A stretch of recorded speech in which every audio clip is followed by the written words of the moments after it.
میں اور آپ اس دنیا پہ آئے ہیں اور ایک وقت گزار کے ایک اور جہان کی طرف کوچ کر جانا ہے۔ یہ دنیا 60 سال 70 سال 100 سال جتنا بھی مقسوم ہے ہمارے لیے لکھا گیا وقت ہے، وہ ہم نے گزارنا ہے اور ایک ایسی زندگی کی طرف پلٹ جانا ہے جہاں کا نقطۂ انجام نہیں ہے۔ موت کو بھی موت آ جائے گی اور ایک ایسی زندگی شروع ہوگی جو کبھی نہ ختم ہونے والی ہے۔ یہ مختصر زندگی جو ہم گزار رہے ہیں اور یہ اطراف میں پھیلی ہوئی کائنات جو ہم دیکھ رہے ہیں، یہ ہمیں بہت بڑی لگ رہی ہے، لیکن آخرت کے مقابلے میں یہ زندگی اور یہ کائنات بہت مختصر ہے۔ جب بچہ شکم مادر میں ہوتا ہے تو وہ 3 پردوں میں ملفوف ہوتا ہے: جھلی کا پردہ، رحم مادر کا پردہ اور بطن مادر کا پردہ۔ لیکن اس کے باوجود جہاں اس کی ٹانگیں بھی سیدھی نہیں ہو پاتی، اس جہان کو وہ بڑا جہان سمجھتا ہے، اور اس کے خیال میں یہ چیز ہوتی ہے کہ اس سے بڑا جہان تو ممکن ہی نہیں۔ کنویں کے مینڈک کی طرح اس کو ہی بڑی کائنات سمجھ بیٹھتا ہے۔ لیکن جب وہ اس کائنات میں قدم رکھتا ہے اور کراں تا با کراں پھیلی ہوئی کائنات کو دیکھتا ہے تو اسے حیرت کا جھٹکا لگتا ہے کہ اتنی بڑی کائنات۔ لیکن جوں جوں اس کو اس دنیا کی سمجھ آنے لگتی ہے تو وہ ماضی کو بھولنا شروع ہو جاتا ہے۔ لیکن آج ہم تصور کر سکتے ہیں کہ ہم سب اس مختصر اور انتہائی چھوٹی کائنات کو ایک بڑا جہاں سمجھتے تھے، لیکن اب اس جہان کو ہم بڑا جہاں سمجھ بیٹھے۔ اس کے بعد ایک اور جہاں آنا ہے جو اس جہاں کے مقابلے میں اتنا بڑا ہے، اتنا وسعت مآب ہے اور اتنا طویل ہے کہ صرف اس کا جو پہلا دن ہے اس کے بارے میں قرآن نے کہا مقدارہ 50,000 سنہ، کہ اس کی مقدار 50,000 سال کے برابر ہوگی۔ 50 سال کے برابر نہیں، 50 100 سال کے برابر بھی نہیں، 50,000 سال کے برابر اس جہاں کا پہلا دن ہے۔ پھر اس کے بعد نہ ختم ہونے والی زندگی ہے۔ بلکہ حدیث پاک میں آتا ہے کہ جنت میں جنتیوں کو ایک کھٹکا سا ہوگا، خدشہ سا ہوگا کہ کہیں موت نہ آ جائے اور یہ سب لذتیں چھن نہ جائیں، اور جہنمیوں کو ایک موہوم سی امید ہوگی کہ کہیں موت آ جائے اور جان چھوٹ جائے۔ پھر مینڈے کی شکل میں حشر کے میدان میں موت کو لایا جائے گا، اور جنتی جنت سے اور جہنمی جہنم سے یہ نظارہ دیکھ رہے ہوں گے، اور پھر موت کو ذبح کر دیا جائے گا۔ اب جنتی اتنے خوش ہوں گے کہ اگر موت کو موت نہ آئی ہوتی تو وہ خوشی سے مر جاتے، اور جہنمی اتنے دکھی ہوں گے کہ اگر موت کو موت نہ آئی ہوتی تو وہ صدمے سے مر جاتے۔ لیکن موت کو بھی موت آ چکی ہے، اب نہ ختم ہونے والی زندگی ہے۔ تو ہماری ایک شکم مادر کی زندگی ہے، اور ایک یہ زندگی جو ہم گزار رہے ہیں، اور اس کے بعد ایک ایسی زندگی کہ جس کا نقطہ انجام نہیں ہے۔ اور یہ زندگی اس زندگی کے لیے ایک کمائی کا موسم کہہ لیجئے، بوائی کا موسم کہہ لیجئے، محنت اور مشقت کا زمانہ کہہ لیجئے۔ تو اس مختصر زندگی میں ہم نے اس زندگی کو کمانا ہے، اور وہ ہمیں اللہ تعالیٰ جل شانہ نے قوا دیے ہیں، ہوش و حواس عطا کیے ہیں، فہم و ادراک کا نور دیا ہے، اور ہماری ہدایت کے لیے کتابیں بھیجی ہیں، صحیفے اترے ہیں، پیغمبر نازل ہوئے ہیں، اور اللہ نے اس کائنات کو ہدایت کے بغیر ایک لمحہ بھی نہیں رکھا۔ اس کائنات کا پہلا انسان پہلا پیغمبر بھی ہے، تاکہ انسان ہدایت سے کبھی محروم نہ رہے اور حجت نہ کر سکے کہ میرے تک ہدایت نہیں پہنچی۔ تو اب اس مختصر زندگی کو ہم نے اپنی آخرت کے لیے گزارنا ہے۔ اللہ کا شکر ہے میں اور آپ آخرت کا تصور رکھتے ہیں، اور وہی تصور جو ہمیں شریعت اسلامیہ نے دیا ہے، ورنہ دنیا کے اوپر 7-8 ارب بسنے والے انسانوں میں 17-18% لوگ ایسے ہیں جو آخرت کا تصور کیا مذہب سے ہی بیزار ہیں، اور بہت سارے لوگ ہیں کہ وہ آخرت کا تصور مبہم رکھتے ہیں. کئیوں کے ہاں آواگان کا تصور ہے، تناسخ کا تصور ہے، اور مختلف تصورات ہیں. اور اللہ نے ہمیں معاد کا، آخرت کا واضح غیر مبہم تصور حضور علیہ السلام کی وساطت سے عطا کیا ہے.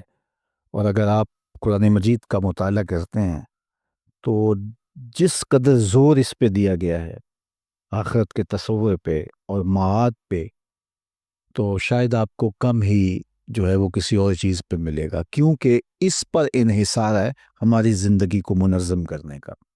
مجھے اور آپ کو جب مواخذے کا یقین ہوگا تو ہماری زندگی خود بخود منظم ہو جائے گی. اور کفار مکہ جو سب سے زیادہ الجھے ہیں وہ عقیدہ آخرت پہ الجھے ہیں. وہ الوہیت کے قائل تھے، الہ کے قائل تھے، لیکن بتوں کو شریک مانتے تھے، لیکن سرے سے منکر نہیں تھے. اسی طرح وہ رسالت کے منکر نہیں تھے، رسالت کے انتصاب کا انکار کرتے تھے. یعنی وہ یہ نہیں کہتے تھے کہ رسول نہیں ہوا کرتے، جس طرح کہ ایسے لوگ ہیں جو سرے سے اس کا انکار کرتے کہ یہ ممکن نہیں ہے. وہ رسولوں کا اقرار کرتے تھے لیکن حضور کے ساتھ رسالت کے انتصاب کا انکار کرتے تھے. لیکن تیسری چیز اس پر تو وہ ڈٹ کے کہتے تھے یہ ہو ہی نہیں سکتا کہ ہم مرنے کے بعد دوبارہ اٹھائے جائیں، یہ ممکن نہیں ہے. اور وہ کہتے ہیں یہ بات سمجھ میں نہیں آتی کہ جب ہم مر جائیں گے، ہڈیاں خاک میں مل جائیں گی، تو دوبارہ کیسے ہم اٹھائے جائیں گے. نظر بن حارث ایک کافر تھا، وہ ایک قبرستان سے گزر رہا تھا تو وہاں ایک بوسیدہ سی ہڈی اس کے ہاتھ لگی. اس نے اس کو اٹھایا تو وہ اتنی بھربری تھی کہ وہ اس کے ہاتھ کے لمس سے ہی جو ہے وہ گرنے لگی. تو اس نے سمجھا کہ یہ تو میرے ہاتھ بہت بڑی دلیل آئی ہے، تو وہ اٹھا کے حضور کی خدمت میں آ گیا اور اس ہڈی کو ہاتھ میں لے کے توڑتا ہے، اس کے ریزے زمین پہ گرتے ہیں اور ساتھ کہتا ہے اس ہڈی کو کون زندہ کرے گا جو اتنی شکستہ ہو گئی ہے کہ میرے ہاتھ کے لمس کو بھی گوارا نہیں کر پا رہی. سورہ یاسین کا آخری رکوع ہے، وَضَرَبَ لَنَا مَثَلًا وَنَسِیَ خَلْقَهُ. کہاوت بیان وہ کر رہا ہے جو اپنی تخلیق کو بھول گیا. اگر اسے یہ یاد ہوتا کہ میں کیسے پیدا ہوا تو یہ سوال ہی نہ بنتا، لیکن سوال اس لیے اس کے ذہن میں ابھرا کہ وہ خود فراموش ہے. وَضَرَبَ لَنَا مَثَلًا وَنَسِیَ خَلْقَهُ قَالَ مَن يُحْيِي الْعِظَامَ وَهِيَ رَمِيمٌ. کہتا ہے یہ ہڈی کون زندہ کرے گا جب یہ اتنی بوسیدہ ہو گئی ہے. اب اس کا جواب سنیے، استدلال قرآن کا دیکھیے. قل، اے محبوب فرما دیجئے، یحییھا الذی انشأھا اول مرہ وہو بکل خلق علیم. اسے فرما دیجئے کہ اب تو ہڈی موجود ہے، میٹیریل اور مادہ موجود ہے. جب ہڈی بھی نہیں تھی تو جس نے انسان کو بنا لیا تھا وہ ہڈی کو جوڑ کے بھی بنا لے گا. اب تو ٹوٹی ہے، آج تو اس کے ریزے بکھرے ہیں، لیکن وقت تھا کہ ہڈی بھی نہیں تھی. تو جب ہڈیاں بھی نہیں تھی تو اس نے انسان بنا لیا، تو اب تو ہڈیاں ہیں اور اس کو جوڑ کے بنانا ہے تو اس کے لیے کیا مشکل ہے. بلکہ وہ وقت تھا انسان پہ، هل اتی علی الانسان حین من الدہر لم یکن شیئا مذکورا.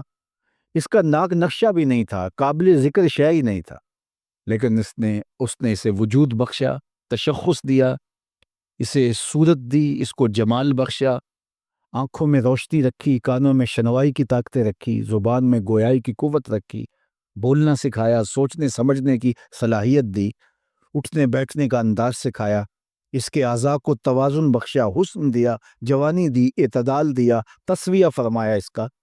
تو کہا کہ یہ تو اس کا نقشہ تک نہیں تھا، میٹیریل اور مادہ تک نہیں تھا. تو اب تو ٹوٹی ہوئی ہڈیاں پڑی ہیں تو ان کو جوڑنا اس کے لیے کیا مشکل ہے.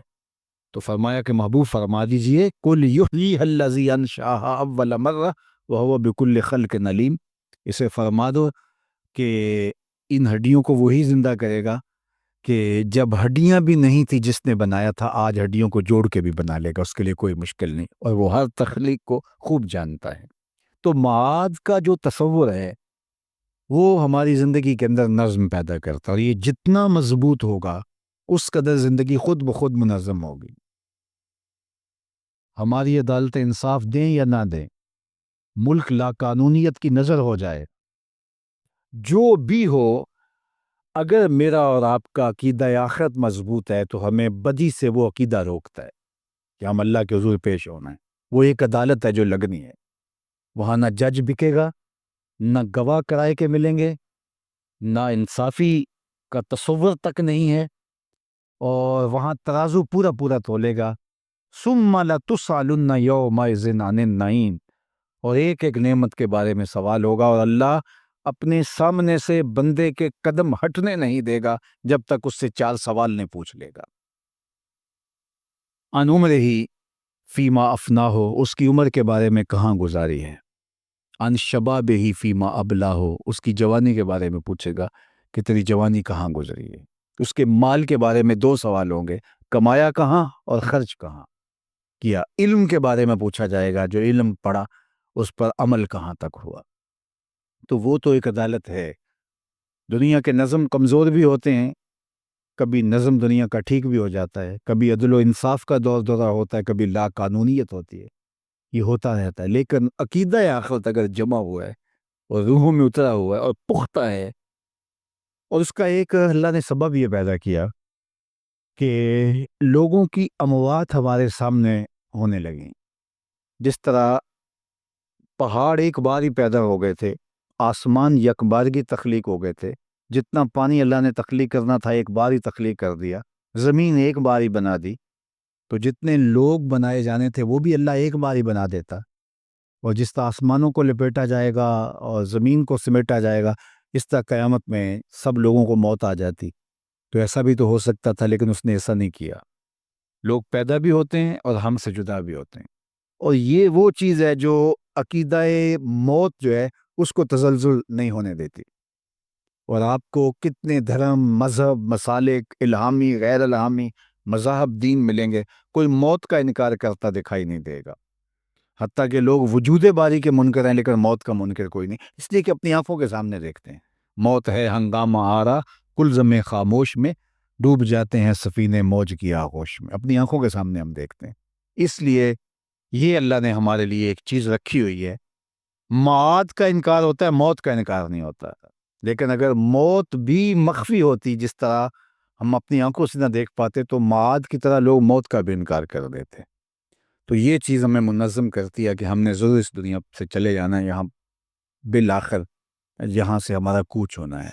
اور دوسری بات اللہ نے یہ فرمائی کہ ہمارے لیے ہماری موت کے وقت کو مخفی رکھا، تاکہ ہر ساعت، ہر لمحہ ہم اس کی تیاری میں لگے رہیں، اور کسی وقت بھی پیغام ازل آ سکتا ہے، اور ہم جو ہے وہ جب بھی اس کا سندیسہ آئے، اس کا پیغام آئے، ہم اس وقت اپنے آپ کو تیار پائیں، چونکہ پھر ایک لمحہ بھی تقدم اور تاخر نہیں ہوگا۔ تو یہ ہماری سانسیں پگھلتی چلی جا رہی ہیں، لمحہ لمحہ ہم موت کے قریب ہو رہے ہیں۔ کتنے لوگ ہم سے بچھڑ گئے، اگر ہم ماضی کی یادداشتوں پہ زور دیں تو کتنے ہمارے اسکول میں ہمارے ساتھ پڑھنے والے، بچپن میں ہمارے ساتھ کھیلنے والے، کتنے لوگ جن سے کاروباری مراسم رہے، رشتہ داریاں تھیں، ہمسائیگی تھی، کتنے لوگ ہیں کہ ایک ایک کائنات ہے اگر ہم اپنے ذہن پہ زور دیں۔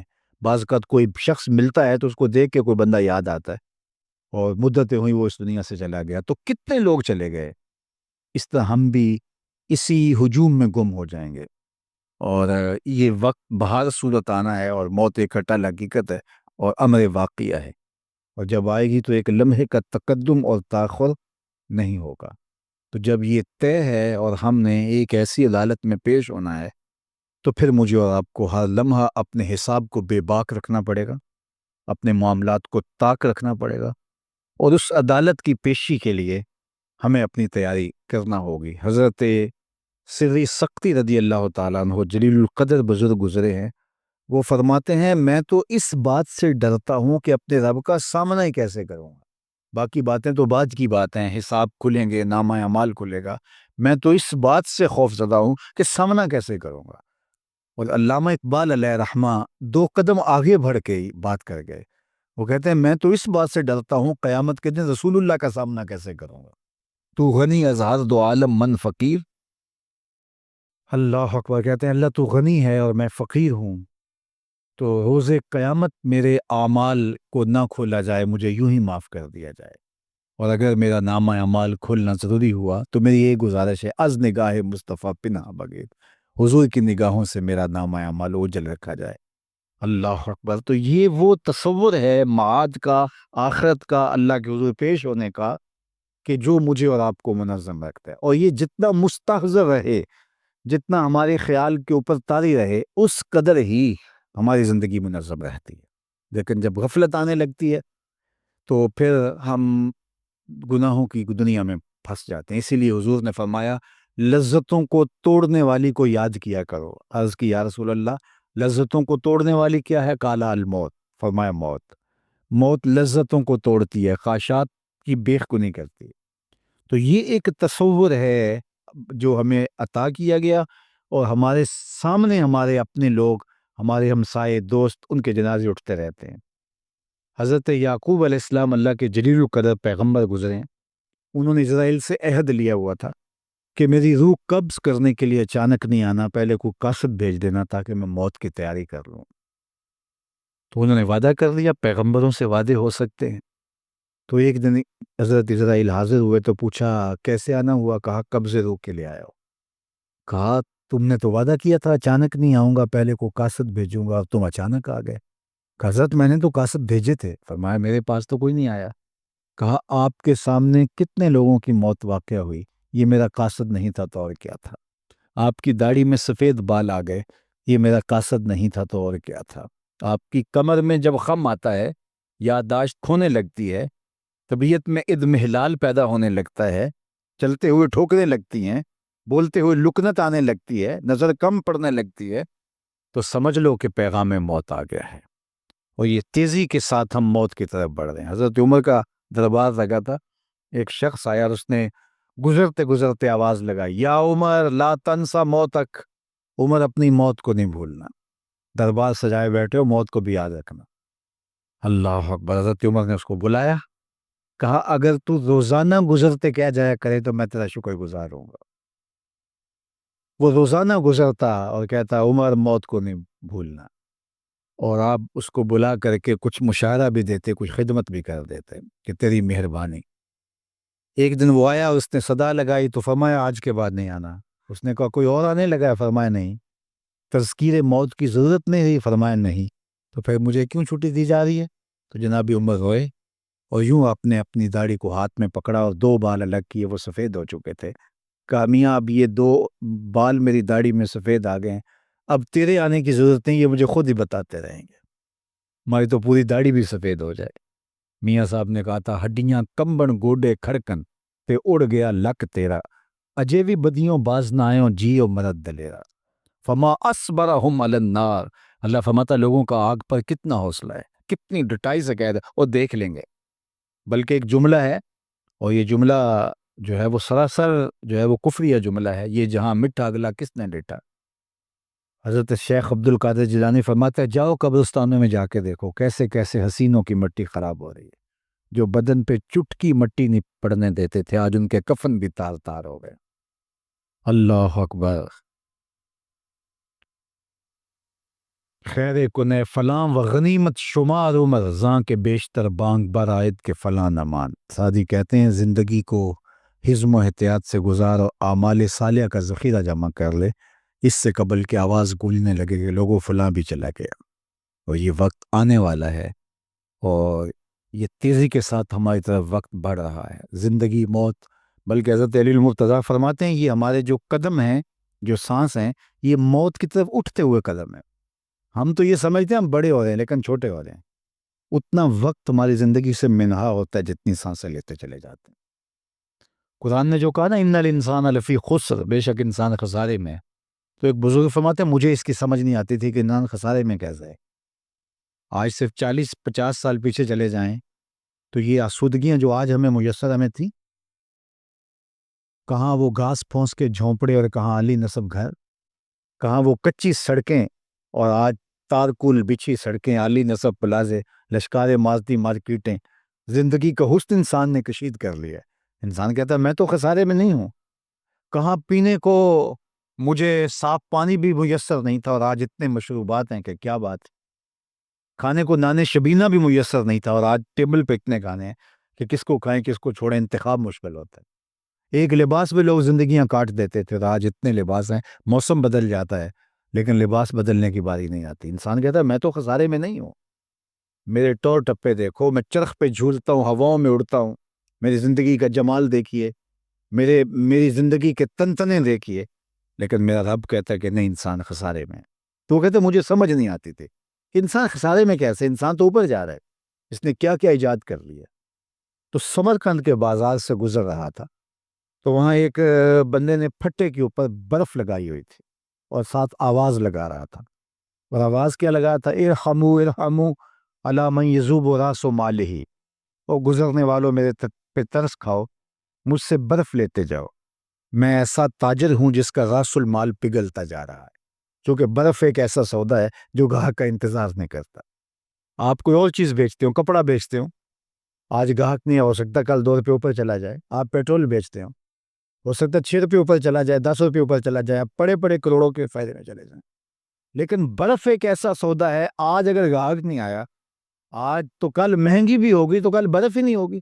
تو وہ پھٹے پہ رکھ کے برف بیچ رہا تھا اور کہتا ہے لوگوں میرے پہ رحم کھاؤ، مجھ سے برف لیتے جاؤ، میں ایسا تاجر ہوں جس کا راس المال پگھلتا جا رہا ہے۔ جب اس نے آواز لگائی تو کہتا مجھے سمجھ آ گئی، اور میں آگے بڑھا، میں نے کہا مجھے ان الانسان لفی خسر کا ترجمہ آ جائے، اس کا مفہوم آج سمجھ میں آیا۔ جس طرح تیری برف پگھل رہی ہے میری زندگی پگھل رہی ہے، تیری برف قطرہ قطرہ پگھل رہی ہے اور میری زندگی سانس سانس پگھل رہی ہے، اور اگر تو اس برف کو آج بیچنے میں کامیاب ہو جاتا ہے، اس کے بدلے میں درہم، دینار، پارچہ جات، غلہ جات کچھ لے لیتا ہے، تو چار آنے بچ جائیں گے، اور میں بھی ان کے بدلے سجدہ کر لیتا ہوں، قیام کر لیتا ہوں، درود پڑھ لیتا ہوں، کسی دکھی کے کام آ جاتا ہوں، تو یہ میری سانسیں کام آ جائیں گے، ورنہ یہ سانسیں تو سو کے بھی گزر جائیں گی اور آوارگی میں بھی گزر جائیں گے۔ تو یہ اللہ نے ہمیں جو مختصر زندگی دی ہے، اس زندگی کو ہم نے حزم و احتیاط سے گزارنا ہے، اور یہ کوئی بہت لمبی کہانی نہیں ہے، سمٹی ہوئی زندگی ہے۔ آج کل تو ویسے ہی حضور نے ارشاد فرمایا کہ میری امت کی عمریں 60-70 کے درمیان ہوں گی، اور بعض علاقوں کے اندر تو اور بھی سمٹ گئی عمریں۔ تو 60 سال بھی اگر آپ عمر لیتے ہیں تو اس میں سے تیسرا حصہ تو ہم سو کے گزارتے ہیں، 8 گھنٹے روز بھی سوئیں تو 60 سال میں سے 20 سال تو گزر گئی، 20 سال تو سو کے گزاری، باقی 40 سال بچی۔ 15 سال 14 سال یہ عدم بلوغت کی عمر ہے، جس پر کوئی پرسش نہیں، وہ بھی نکال دیجئے، باقی 25 سال رہے ہمارے پاس۔ روزانہ 1 گھنٹہ بھی واش روم میں مختلف اوقات میں لگائے تو 3 سال یہ نکل جاتے ہیں۔ میرے ایک دوست نے مجھے حساب نکال کے دکھایا کہ 17 سال بنتی ہے جو آپ کے پاس صافی عمر ہے۔